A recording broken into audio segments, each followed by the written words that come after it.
O programa de hoje falando do Flamengo. Flamengo que hoje vai ter o Sporting Cristal no Peru, partida importantíssima. Técnico Paulo Souza tá ali, né, na pressão, tá tudo caindo, tá tudo conspirando contra o Paulo Souza no Flamengo. E como que chega o Flamengo para esse jogo? Vampeta, você que tem aí a experiência de atleta, que já jogou muito aí a Libertadores. Como é que chega o Mengão, Vamp? Boa tarde. Boa tarde a todos, né? Fora a pressão que há, né? Porque o Flamengo perdeu o título do estadual pro Fluminense. Há a possibilidade de não ter o jogo hoje, lá no Peru. Na verdade, já confirmaram, viu? Já confirmaram, vai ter portões fechados. Vai ter que então. Tinha essa possibilidade ainda, né? Sim, foi decretado o estado de emergência do Peru. Já pensou se aqui no Brasil também fizesse alguma coisa? Pois é, uma crise. Foi decretado estado de emergência do Peru. Que isso, assim. Toque de recolher, mas hoje vai acontecer com portões fechados em Lima, no Peru, Flamengo Sporting Cristal. Ô Pedro, eu sei que com portão fechado, aberto, com o povo sem povo, o Flamengo chega pressionado, né? Diz que tem a panela lá, que tem briga no grupo. O Paulo Souza discutiu com alguns jogadores, briga dentro do vestiário entre os jogadores. Então o Flamengo começa a temporada já com crise, né? O Paulo Souza chegando aí, não tem nem 3 meses de Flamengo, já balançando. E eu acho que uma vitória, se não vir com uma vitória de hoje e de lá, né? Independente de como vai estar lá, a situação do país vai ser fumaça pro Flamengo. Tem que vir com vitória. É bem por aí, né? Vanderlei Nogueira. A temporada não começou daquele jeito que a gente esperava pro Flamengo. Perdeu o Campeonato Carioca agora pro Fluminense. E o professor Paulo Souza já está na corda bamba, né, Vanderlei? Boa tarde. Boa tarde, Pedro. Eu não sei se ele está na corda bamba, mas ele está vivendo um momento, na minha visão, absolutamente desconfortável, né? Dentro do Flamengo. Por vários motivos. Claro, o primeiro deles é o rendimento do time, os resultados, tudo isso pesa, isso conta para valer. A coisa não está rodando lá como esperavam, né? Como ele esperava, como os jogadores esperavam, especialmente como a torcida esperava, e a diretoria de estadistas não está satisfeita. Tanto é verdade que já tem até uma reunião marcada na próxima quinta-feira com o Marcos Braz e os torcedores do Flamengo. Não é legal. Eu não sou contra isso, hein? Porque hoje eu aprendi com o Rodrigo Capello, grande jornalista que está no exterior, que lá no futebol alemão existe, inclusive, uma diretoria específica para relacionamento com os torcedores. Mas é um outro tipo de relacionamento. Não é que vamos ouvir a torcida para escalar o time, vamos ouvir a torcida para demitir o treinador. Não é esse o relacionamento que está na conversa. Relacionamento para abrir horizontes. Por exemplo, as grandes torcidas organizadas lá tem quiosques dentro do estádio para comercializar, para dar ideias, para o clube ficar mais forte. Não é para escalar time, nem para demitir treinador. Então, uma gestão moderna, né, não pode imaginar que dê certo essa conversa de dirigente que é político, com torcedores organizados. Eu acho que eles têm que resolver o problema lá. Mas esse Flamengo vai jogar, essa competição é importante, porque aqueles que não entendem como uma competição com peso, o estadual, Pedro, precisam reconhecer que tem peso para valer. Esse é o mundo real. Por exemplo, essa derrota do Flamengo, entre outras coisas... Relógio corre mais rápido, né, professor? Entre outras coisas, mudou até a composição da diretoria da principal estatal da América Latina, da Petrobras. O presidente assumiu o conselho administrativo e declinou, porque ele chegou à conclusão que tem que dedicar o tempo dele todinho para o Flamengo.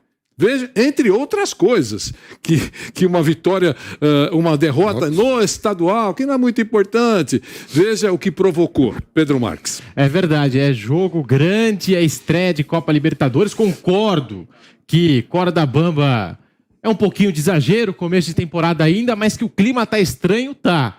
O Flamengo realmente não faz uma grande temporada até aqui, ele não teve uma sequência de bons jogos, tem um ou outro momento, ainda não é um time totalmente acertado com o Paulo Souza, mas a gente já fala isso há um bom tempo, que hoje não é fácil trabalhar no Flamengo, né? O Flamengo, ele vive de uma coisa ali, de um semestre espetacular, fora da curva, que várias coisas ajudaram ali. O Jorge Jesus chegou, aí teve uma Copa América, o campeonato estava parado, ele teve tempo ali de fazer como se fosse uma pré-temporada. Ou uma outra coisa, o Flamengo ele saiu da Copa do Brasil logo de cara, quando o Jorge Jesus chegou, então ele teve vários meios de semana também para trabalhar o seu elenco, sem os jogos. Outros times tinham jogos. Claro que o maior mérito é do treinador e dos jogadores, e aquilo lá foi fantástico, não estou colocando essas situações para desvalorizar nada, foi o melhor time que eu vi jogar no Brasil nesse século XXI aqui, mas as coisas andaram todas a favor, como tem momentos que nem tudo anda a favor, além da questão de que esse elenco já está mais velho. Então hoje o Flamengo ele tem uma exigência de jogar um futebol arrasador. Então, já é o quarto técnico em menos de 2 anos, desde que saiu o Jorge Jesus, e ninguém consegue trabalhar, porque acham que tem que jogar uma coisa que não existe mais, que foi uma exceção, que não é a lógica. O Flamengo ele sempre ficou entre os primeiros, foi vice-campeão brasileiro da Libertadores no ano passado, e foi campeão brasileiro em 2020. Mas a exigência é por um futebol que foi uma exceção, que não é o normal aqui no futebol sul-americano. A gente bate muito nessa tecla, né? O Rogério Ceni foi campeão brasileiro e ainda assim não conseguiu permanecer, né? Como é que faz para pagar esse fantasma do Jorge Jesus que não sai da Gávea? Então, como o Bruno falou, né? Você pega, parece que só o Flamengo faz investimento no país. Né? Você tem o Atlético Mineiro, que tem lá os mecenas lá que ajuda, foi campeão brasileiro, campeão da Copa do Brasil. Você tem o Palmeiras, bicampeão da Libertadores, campeão da Copa do Brasil, que faz investimento. Tem jogadores interessantes. E o Flamengo com essa má. Parece que só ele que gasta dinheiro na América do Sul, só ele tem receita dentro do futebol brasileiro. Não, é difícil. Né? E chegar, não falando, nos últimos anos o Flamengo vem aí, 2019 pra cá vem ganhando tudo também, né? Só que tem concorrentes com ele também, vai ter mais agora, que o River e o Boca estão se estruturando financeiramente também. E até falando um pouquinho dessa manutenção de elenco, que também vira e mexe a gente comenta sobre o Flamengo, só no estadual o Paulo Souza utilizou 40 jogadores, mais de 40 jogadores, e ainda não conseguiu achar um Flamengo ideal. Então, o estadual é porque não botou a cavalaria toda, que nem falou o professor, né? Sim. Pegou o pessoal da base do Copa São Paulo. O Flamengo estava na Copa São Paulo, teve que levar o time todo titular, não foi, Bruno? Sim, as primeiras rodadas do estadual jogou com o estadual. Será que hoje a gente vai ver o Flamengo do Paulo Souza da forma que ele pensa, os titulares, os 11 iniciais, sem essa coisa de laboratório, de campeonato estadual? Será que hoje a gente vai ver o Flamengo voltar a jogar aquilo que sabe? Eu queria ver essa escalação de hoje, não sei se já tem, né? Queria ver quem é a cavalaria que vai. Fica aqui a expectativa para ver esse Flamengo. Hoje não tem uma Arrascaeta, né? Que é peça fundamental nesse time do Flamengo. Uma peça importante que fica de fora de uma estreia de Copa Libertadores. Ainda assim, a gente para analisar o adversário, o Sporting Cristal. A gente imagina uma vitória com, eu não diria facilidade, mas uma vitória do Flamengo. Uma vitória, no mínimo ali, por pelo menos 2 gols de diferença, né? Algo mais tranquilo. É isso que eu vejo. Você concorda, Pepera? O futebol do Peru, ele tem umas estranhezas nesses últimos anos. Ele está piorando a cada ano que passa, quando você olha para os clubes. E a seleção, de novo, pode ir para uma Copa do Mundo. Aí você pega a seleção do Peru, eu estava até brincando com o Vampeta, quando a gente começou o programa. Tem um jornal que chama El Bocón, um jornal esportivo popular no Peru. Aí tá uma foto, Vanderlei, uma moça apresentadora de TV, que acho que ela teve alguma coisa lá com o Cueva. E ela tá muito brava com ele. Deu um bico no Cueva. Bom, enfim, que é estranho, né? É estranho. Pois é. E você vê, um jogador do nível do Cueva ainda é indiscutível como titular da seleção peruana. E joga bem na seleção. E joga bem na seleção. Joga muito. Tá jogando na Arábia Saudita, né? Tá jogando na Arábia Saudita. Então o Peru tem um monte de jogador assim que parece que nasceu só para jogar na seleção. E você forma uma boa seleção. O técnico é o professor Gareca, o né? Ricardo Gareca. Sim. E aí você olha para os times, só para lembrar, um pior que o outro.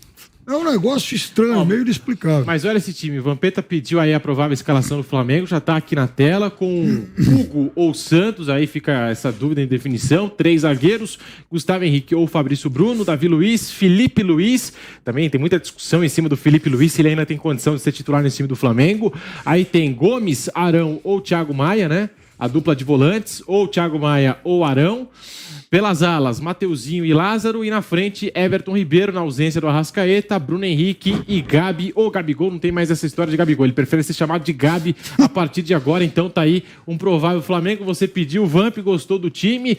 Dá pra ganhar. Dá pra ganhar com uma certa tranquilidade aí do Sport Cristal. Não é possível. Dá, né? A grande falta mesmo é do Arrascaeta, mas Esse time aí, ele já vem treinando, já vem no Campeonato Carioca. Mas não vem agradando. Existe A cavalaria é essa mesmo. Diferença. É o melhor que o Flamengo tem? Pode discutir um nome ou outro, não importa, mas é o melhor que o Flamengo tem, que é forte, olhando no papel, Pedro e amigos, é verdade. Mas se o estadual, para muita gente, é considerado uma pré-temporada, é oportunidade para ajustar o time, para treinar, a orquestra não chega afinada para começar o espetáculo. Pode chegar lá hoje e dar uma cacetada, tá vendo? Tava guardando tudo. Esse é o discurso, né? Tava guardando tudo para uma competição internacional. Os caras são espertos, guardaram todo esse talento para a Libertadores. Não é o que tem acontecido. Será surpresa se, poxa vida, vocês viram como a coisa funcionou hoje? Será surpresa. Pelo que vocês viram até agora, o que a gente viu até agora, não tá essa beleza toda, né? O clima não é dos melhores, né, Bruno? E o Sporting Cristal, até dentro do que o Piperno falou, dos clubes peruanos, ano passado ele estava no grupo do São Paulo. E tomou 3-0 do São Paulo em Lima e depois tomou 3-0 aqui no Morumbi também com o time inteiro reserva do São Paulo. E do São Paulo, que é pior que o Flamengo, mas inclusive os reservas do São Paulo venceram o Sporting Cristal com tranquilidade no Morumbi. Então seria um jogo para o Flamengo, dentro, em condições normais, ele estrear com uma vitória. Lima não tem altitude, não tem essa questão. O Corinthians, por exemplo, também não. O Corinthians, por exemplo, vai ter a questão da altitude, que influencia. O Always Red, a gente já falou aqui, já ganhou do Inter ano passado. Não, empatou aqui, empatou aqui. Então, ano passado, pelo que o Sporting Cristal mostrou, não é um time para dar trabalho para o time do Flamengo. Não rescindiu 30 contratos, mandou embora e fez um time novo. Não, pelo menos uma base tá lá, né? Tá lá. E o Flamengo, nas últimas 5 estreias de Libertadores, venceu o São Lourenço por 4-0, empatou com o River Plate 2-2, venceu o San José por 1-0, derrotou o Júnior Barranquilla lá na Colômbia por 2-1 e ainda derrotou o Vélez Sarsfield na última edição por 3-2 lá na Argentina. É um time experiente, rodado e tem algumas dúvidas. Primeiro, no gol, Santos, que acabou de chegar, precisa ocupar o seu espaço. Não tem nem uma semana, né? E o Hugo Neneca. Você acha que o Souza já tem que optar ali pelo... Eu acho que ele vai com o Hugo Neneca. Porque o Santos chegou, agora, se não me engano, foi no sábado, no Mas domingo. o Santos é mais goleiro, né? Vive um goleiro da seleção brasileira, campeão olímpico. Mas, assim, precisa que o Bruno Henrique volte a jogar. Não tá jogando mais nada. Muitas lesões. O Everton Ribeiro agora vai jogar na posição dele, onde ele foi convocado para a seleção. Precisa voltar ao bom futebol. O Gabigol mantém a regularidade, faz os golzinhos dele, perde. Né? Aí você tem uma dúvida ali entre Arão e... que eu tava vendo ali. Arão e Thiago Maia. Né? O João Gomes cada vez mais se firmando como titular. Na lateral direita ele sempre tá rodando Rodinei ou Mateuzinho. Só que os dois não jogam bem. E o Lázaro é que vai ganhando mais oportunidade. Ele gosta muito do Lázaro ali pra fazer aquela ala, né? Vamos ver aí o que é que essa cavalaria, que nem fala o professor, tem aí pra mostrar hoje à noite.